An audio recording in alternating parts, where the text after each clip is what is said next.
Okay, so let's talk about this boat trip. As I've mentioned before, the biggest criticism by far of the Fantasia arc deals with these boat chapters. Now, when you read them straight through or volume by volume, I honestly don't think it's that bad. You get them setting off for their journey, then the final epic finale of the Millennium Empire arc with Griffith versus Ganishka. Then we cut back and experience the crew making a pit stop on a mysterious island where the sea god awakens. Again, very mixed with fans, but I think it adds a whole new perspective to the kind of world that our characters now find themselves in, and it also offers some really great action moments. Then we got a flashback of Guts for a few chapters, as well as we get to see exactly how Falconia is set up, and the inner workings through the eyes of a fan-favorite character that we hadn't seen in a long time, good old motherfucking Ricker and his pimp slap of justice. Then after that, we cut back to our main group as they arrive at their destination of Skelling Island and Elfhelm. A few detours along the way, but overall I think it works very well for the flow of the story. Here's the issue though. If you were trying to follow Berserk chapter to chapter at the time, well, Guts' crew technically set sail and left Vertanis on August 11th, 2006 in our time. And the chapter where they finally arrive came out on November 27th, 2015. Yeah, that is literally almost 10 years of a wait for the boat trip to be over.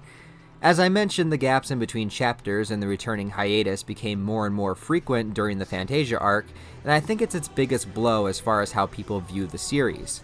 Because instead of being able to enjoy the journey, people became desperate just to see something get accomplished. I did not become a fan of Berserk until 2018, so I cannot imagine how destitute people became in wanting to finally see Elfhelm. If you want to get even crazier than that, you could think, okay, when did Guts decide to head to Elfhelm in the first place? This would be back in chapter 181 when Puck suggested it, which was published on June 22nd, 2001. So from conception of the goal to finally reaching it, we are talking about 14 years worth of waiting to get to Elfhelm. And hey, I'm all about it's about the journey and not the destination, but I think it's fair to put into context in our real world time, and at least be able to understand fans' frustrations when it comes to the boat. And I know a lot of you wouldn't mind being on a boat with Roderick and Guts for a decade, if you know what I'm talking about, but alas, it was a long time, and we have finally landed ashore. And let's not forget the reason why we are here. This is for Casca.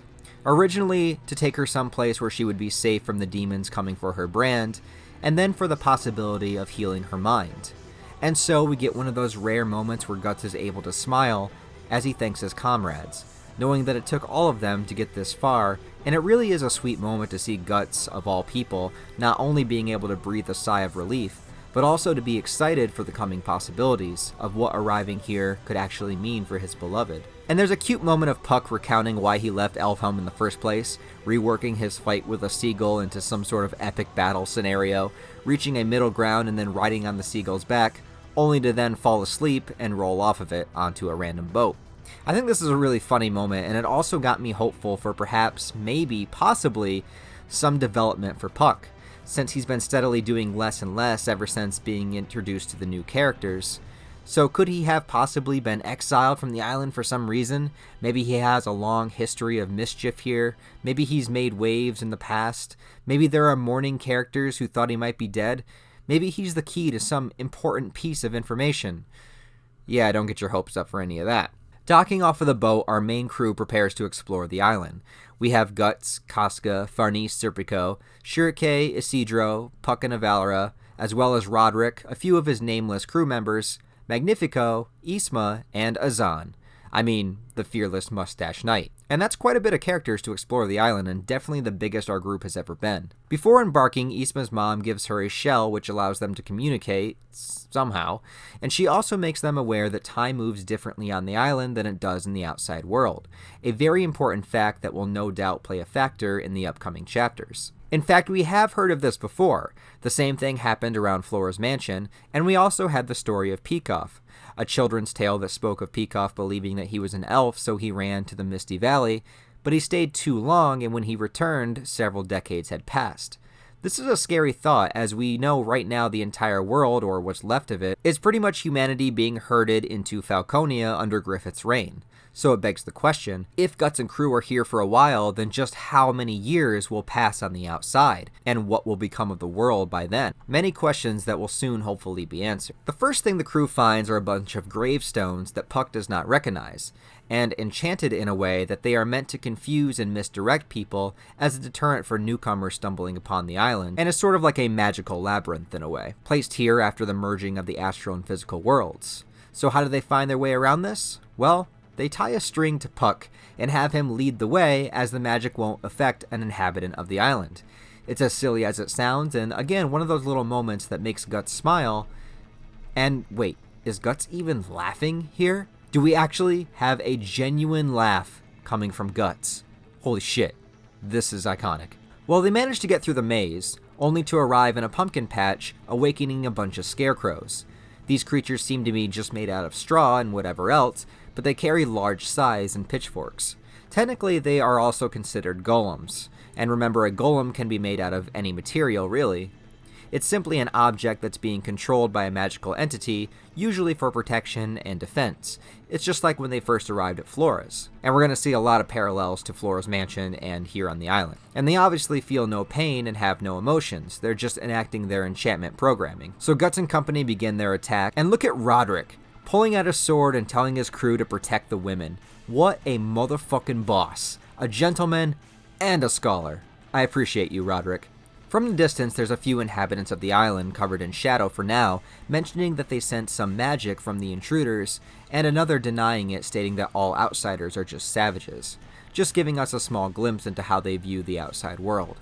And also, just simply looking at a character like Guts, that's, of course, sort of the vibe that you would get. Another great creature are these Halloween horror-looking pumpkins, and as a horror fan, I really appreciate this.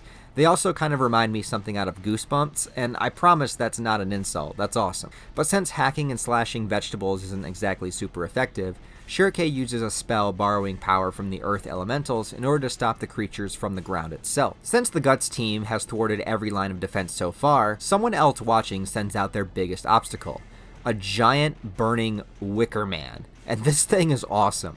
Again, working kind of like a golem, but enhanced by being filled with burning souls, using their life force, or I guess lack thereof, sort of like fuel for its power. Something like this seems a little too evil for a place that's supposedly a peaceful land like Elfhelm. And as the other golems were just inanimate objects, but this one is actually using dead souls. And you would be right, that's kinda evil. It's immediately mentioned that this sort of magic is taboo here. But who would be so brave, so bold, and so confident to make this happen anyway? Well, we here are meeting the big titty goth GF of our dreams. I introduce you to Mmmmorda.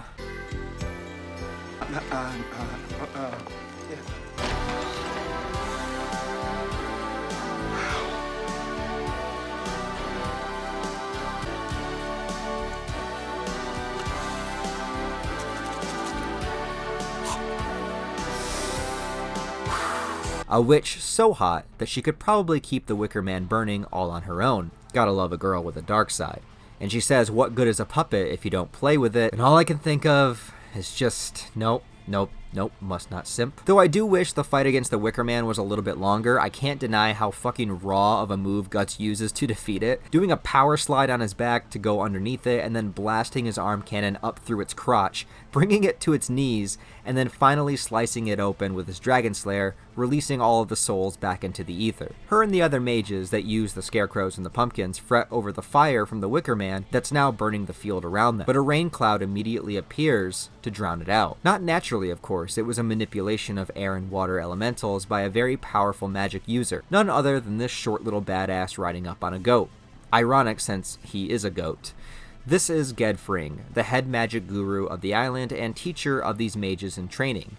We know that Miura is a big Star Wars fan, so I can't help but wonder if having this small, powerful wizard is some sort of inspiration taken from Yoda. He immediately shows that he has a powerful and confident presence, apologizing for their troubles, telling Mmorda she needs to be scolded, I wouldn't mind helping with that, and he remembers who Puck is and wonders where he's been. He also mentions receiving a dream premonition from Flora that her pupil and her team would be coming to the island, which is very cool and makes us wonder, was Flora able to communicate in his dream post her death, or was it beforehand? Since we know that dreams can be a means of communication from the astral world, it would make sense that if it was after her death. As well, if she's able to communicate, it also shows that not every person that dies is thrown into the abyss, only those that have been in contact with demon kind. Introductions are made as the other 3 witches in training introduce themselves as Kuka, Joni, and Theuni. I don't know how to pronounce that name, and I haven't really been able to remember their names yet, really. And our main crew speaks of their purpose for being here, for Casca, in which Kuka mentions that she heard that the king of the island being able to use something called the Corridor of Dreams to heal someone's mind, in which we get yet another genuine smile out of Guts. Gotta love it. Gedfring leads them to a village where the architecture again is very reminiscent of Flora's mansion, and Miura gets to showcase his artistic skill at depicting this magical island that we have heard so much about for so long. Filled with young students practicing spells and connecting to the elementals the same way that Shirake had, most focusing on their dedication, whereas Mmorda seems to be more excited to learn about the outside world. Simping aside, introducing a character like Mmorda is kind of a wild card. She's not an evil character, she's just someone who's bored of being cooped up and is looking for excitement. Also is clearly willing to go to the extreme measures very quickly. Someone that in all honesty is probably not trustworthy and yet again might prove to be a valuable asset if she's on your side. She can go either way at this point, and it's a great way to keep the reader in suspense because unlike all the other characters here, you really can't predict how she's going to react to something. The characters enter a huge tree mansion. Many unique and quirky characters are inside, including 3 old mages playing chess, and they seem very kooky, and a girl named Danon who greets them as well. They ask their new guest to take a seat while they make some tea, but Guts interrupts. He requests to see the Flower Store monarch right away, which is so in character for Guts, because he's not someone that would care about the luxury, and not someone to traditionally value patience. Nor has Guts ever given special treatment to authority. He's here for a purpose, but his crew is hungry, they do need rest, and there needs to be some sort of communication and a getting to know you vibe before making any requests to their king. So Guts reluctantly agrees to wait. They all sit around a big dinner table alongside the mages and enjoy a meal. I also love how gigantic Guts' sword is leaning up against the table. That's awesome. But this scene and chapter is basically once again a big exposition dump. And hey, we kind of need one. A lot's happened and we need to recap, and it also makes sense that Guts' crew would need to explain their journey to everyone here and how they arrived here at all. But there are some big revelations that happen here. First of all, Gedfring explains that the Hawk of Light was responsible for the great roar of the astral world.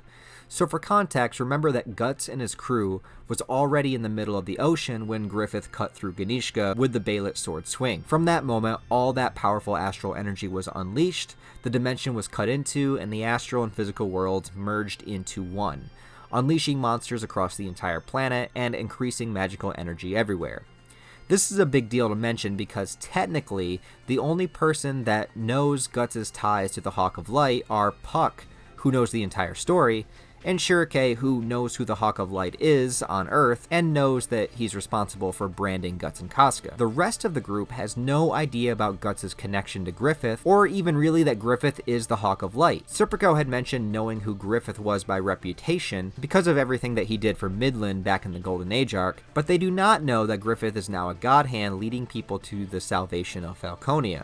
Guts isn't the type to speak about his personal history, so all they know is that he and Casca are branded, demons come after them, and that they needed to get here to Elfhelm to be safe. The Band of the Hawk, the Eclipse, and the God Hand, they do not know.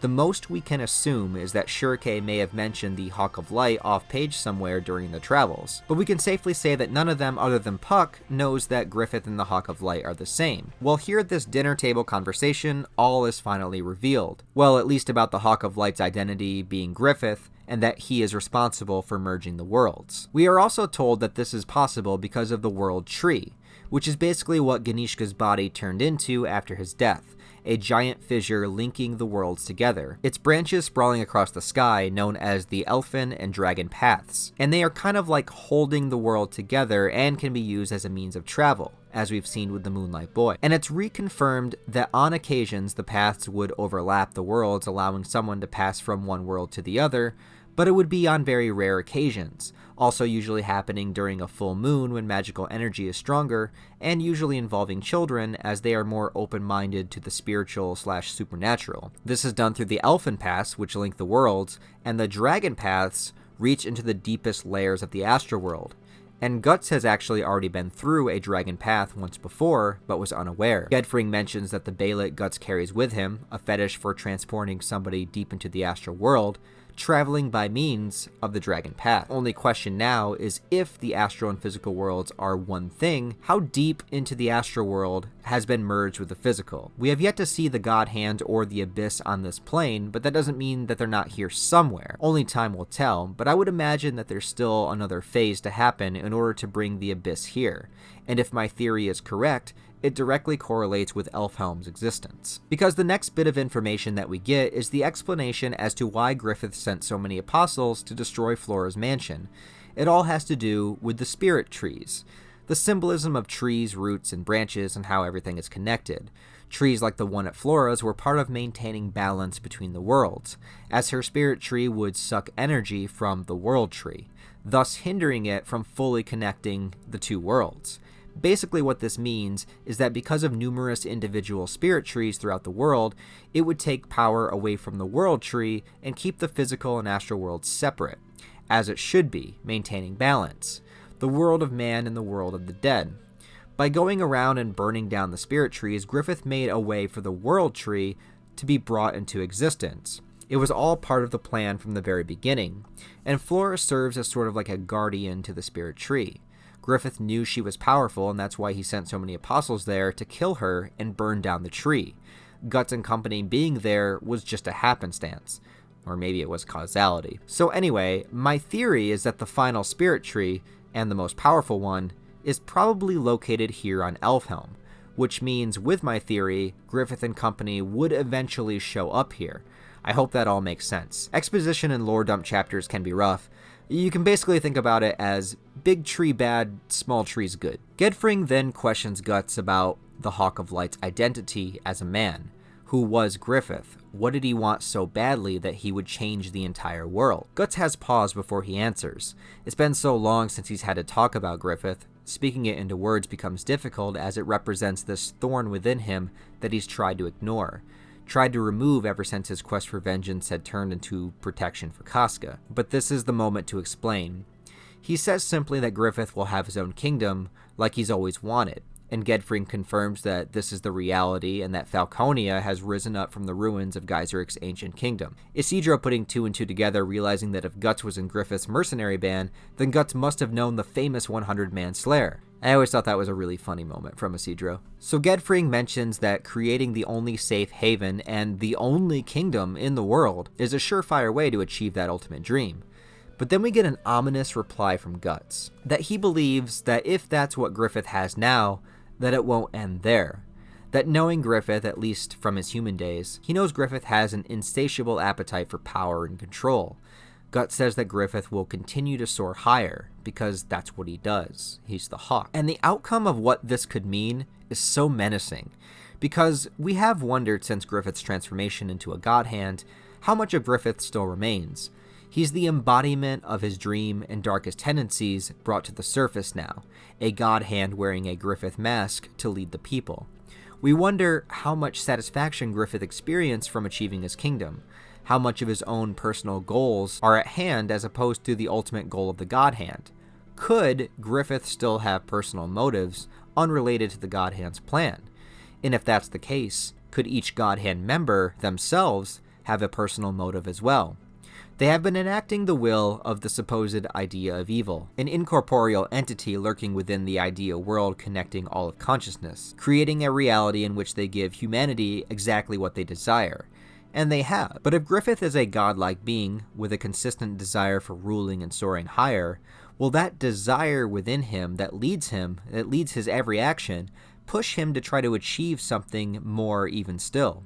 Or is he just a pawn himself in service of that higher power? Many questions that Berserk gives us, and gives us plenty to speculate on. But as far as Guts is concerned, thinking of Griffith as the man he knew and knowing his ideology, he knows nothing will stop Griffith from achieving greater heights. And literally, nobody would know this better than Guts himself. Anyway, this will do it for this manga analysis episode. Now everything is on the table. Everybody knows the score, and the next step will be enacting the purpose for the mission, healing Casca's mind, which is one of my personal favorite portions of the entire manga. I thank you guys for watching this video. I really do appreciate it. Please give the video a like if you enjoyed it. Also, just so you're aware, I have launched a merch store which is live now. The link is in the description below. You can go check out some of the various designs and products, from shirts to mugs, mouse pads, and a bunch of other stuff. And I'd really appreciate it if you decided to get something. Other than that, guys, I really appreciate it. Thank you so much for watching this video. Links to all my social media and the Patreon will be down in the description below. Other than that, I hope you have a wonderful day, and I will see you in the next manga analysis video.